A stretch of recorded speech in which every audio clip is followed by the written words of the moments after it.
sens în viață aș avea, de valuri și suspine, cine m-ar scăpa?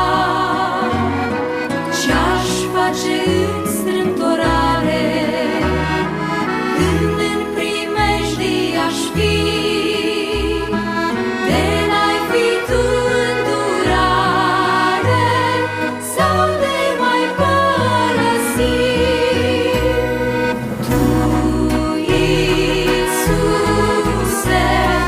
nici când nu m-ai lăsat, căci doar ție ți-am dăruit viața mea.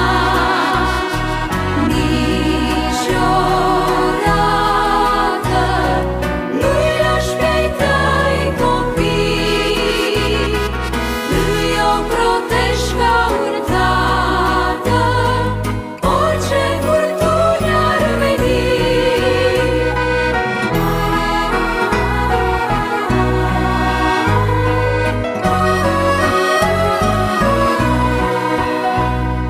Ce-ar fi viața-mi pribeagă fără iubirea ta? De n-ar fi fost să mă atragă vocea-ți ce încet mă chema.